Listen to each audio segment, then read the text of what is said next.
Assalamualaikum warahmatullahi wabarakatuh. Hamdan wa syukran lillah amma ba'du. Kembali lagi berjumpa bersama saya Hendriana.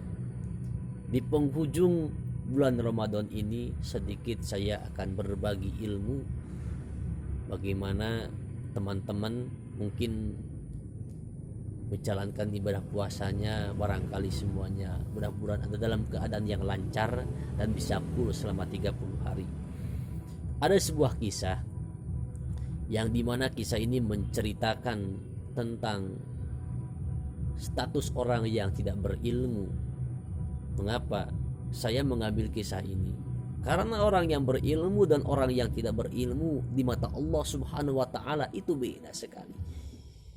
Bahkan hal yastawil ladina ya'lamuna wal ladina la ya'lamun. Apakah sama orang yang berilmu dan orang yang tak berilmu? Jawabannya tidak sama.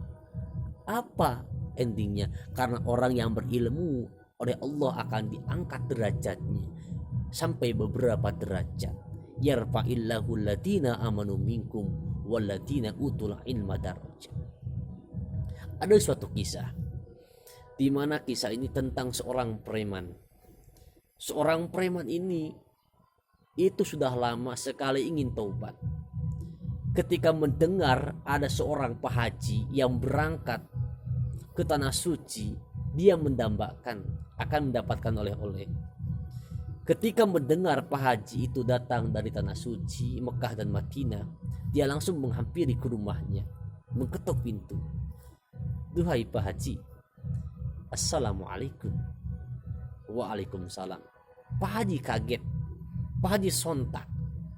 Ada apa ini preman datang ke rumah saya?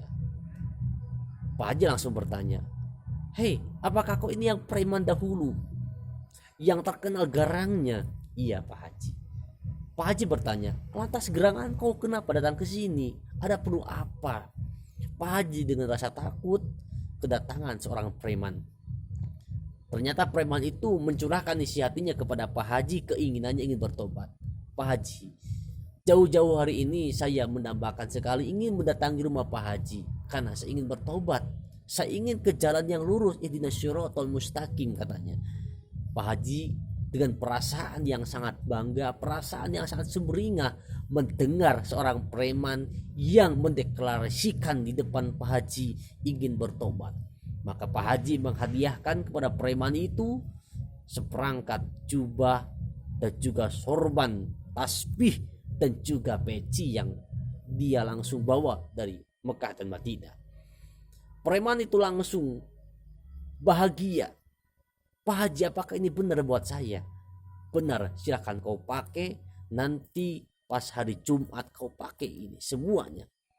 Preman itu langsung pulang dan menceritakan kepada seluruh sanak saudaranya, kepada ibunya ia ceritakan, kepada anaknya ia ceritakan, kepada mertuanya ia ceritakan bahwasanya dia mendapatkan seperangkat alat sholat yang sangat-sangat mahal dibawa langsung dari Mekah. Dia berpikir menceritakan kepada istrinya, duhai istriku, saya bingung sekali. Kenapa mas bingung?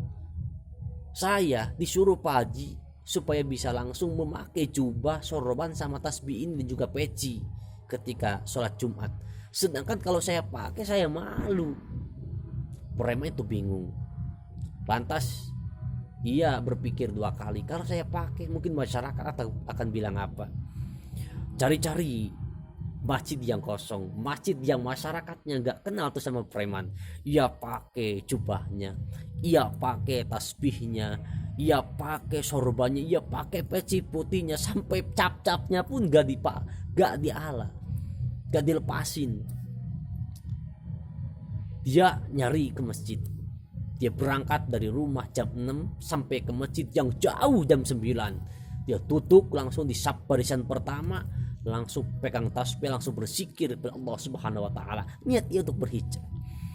Ketika suatu saat ada marbot masjid atau yang disebut dengan takmir masjid, langsung mendekati. Itu siapa orang itu? Kok setelannya besar sekali, pakai jubah lagi, pakai peci putih lagi. Pas dibaca mereknya, wah ini merek Mekah dan Madinah. Dia langsung punya prasangka, ini nih Habib langsung dari Mekah Madinah kayaknya. Dia menyangka preman itu Habib. Langsung marabot itu kaget, karena seakan-akan mendapatkan tamu yang luar biasa, tamu agung. Dia menghampiri sesepuh masjid, bertemu sama sang kiai, bertemu sama kiai. Duhai kiai, mohon maaf, saya mengganggu Pak Kiai. Bahwasanya hari ini kita kedatangan tamu agung Pak Kiai. Siapa tamunya? Dia tanya sama kiai. Tamunya itu adalah Habib dari Mekah dan Madinah. Benar tuh kamu? Benar. Badannya besar, jubahnya bagus, sobranya bagus, pecinya bagus. Langsung bertanya, benar kamu? Benar. Yakin Pak Haji? Langsung Pak Kiai itu menyebarluaskan ke seluruh masyarakat. Sekampung, sedesa diberitahu bahwasanya akan ada Habib, bahkan sudah datang di masjid. Setibanya di masjid, Pak Kiai itu langsung merasa aneh. Apakah benar ini Habib? Ketika menyaksikan si preman itu, ternyata ia menyangka, oh benar ini Habib. Wajahnya, badannya besar sekali. Pak Kiai langsung suntangan. Seluruh masyarakat pun karena melihat kiainya suntangan, manut semuanya. Suntangan juga semuanya. Suntangan semuanya. Sampai tangan itu si preman meledeh ke merah-merahan. Karena mengapa? Aduh, perasaannya ini kok semuanya suntangan. Itu kata preman, kepalang disebut Habib, ya kepalang lah. Langsung Pak Kiai itu mau persilahkan Habib itu duduk di depan, di saf paling depan. Langsung Pak Kiai itu bercerita, duhai Habib, saya ini bagian khutbah sebenarnya, tapi kebetulan Habib sekarang ada di sini, silakan Habib saja yang khutbah. Kan preman itu merasa berat nih. Tuh, apa itu khutbah? Apa itu imam? Kepalang kan? Kepalang saya habis disalamin sama seluruh masjid, sama Pak Kiai juga. Sudahlah saya naik ke mimbar saja. Wah, itu Pak Kiai merasa senang sekali ketika melihat preman itu langsung naik ke mimbar. Alhamdulillah ya, masyarakat kita sekarang diberikan khutbah tausiah oleh Habib langsung dari Madinah. Ketika naik ke mimbar, itu preman diam, lama diam. Dia terus bolak-balik membuka lembaran kertas. Kok ini Arab semua? Lagian dia mencari, ada teks yang tulisannya Latin, Arab semua. Itu Pak Kiai yang dibawa dalam perasaan hatinya, bener ini Habib. Kalau Habib dari Madinah, kalau mau khutbah itu dimutolaah terlebih dahulu teksnya, takut ada yang salah. Luar biasa. Tuh saksikan masyarakat bagaimana Habib dari Madinah sebelum dia khutbah itu baca dulu, mutolaah dulu, takut ada yang salah. Oh, hebat sekali. Perasaan Pak Kiai itu husnuzon melihat Habib. Itu Habib bolak-balik, preman itu bolak-balik berpikir dan belum menemuin satu teks pun yang tulisannya Latin. Dia langsung menangis. Sedih dia. Ini saya harus baca apa ini? Itu langsung Pak Kiai husnuzon juga. Ya luar biasa ini Habib luar biasa. Bener, kalau Habibnya dari Madinah itu sambil nangis mutolaahnya. Kalau sudah masuk ke hati Habib itu seperti ini. Dia langsung membantu masyarakat. Wah, masyarakat betul nih Habib dari Mekah Madinah. Kalau lagi mutolaah, kalau lagi mempelajari teks khutbah, itu kalau sudah masuk ke hati langsung nangis.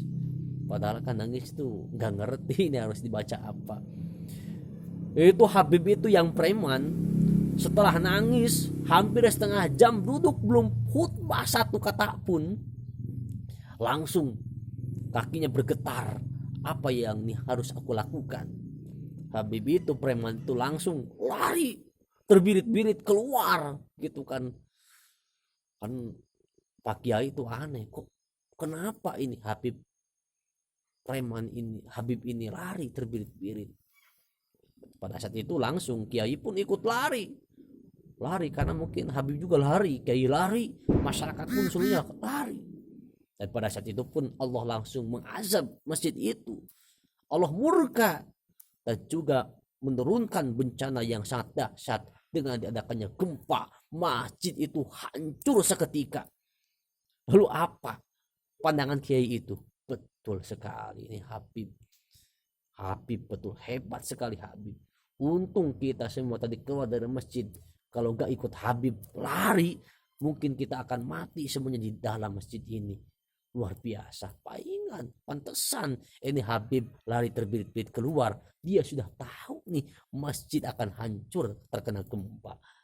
Ini menggambarkan betapa polosnya sang kiai, yang mungkin kiai tersebut kiai oplosan, yang menandakan betapa bodohnya kiai ini, yang dimana kita bisa membedakan mana orang yang bodoh dan mana orang yang berilmu. Ketika ditipu, orang yang berilmu tidak akan serta merta berbaik sangka.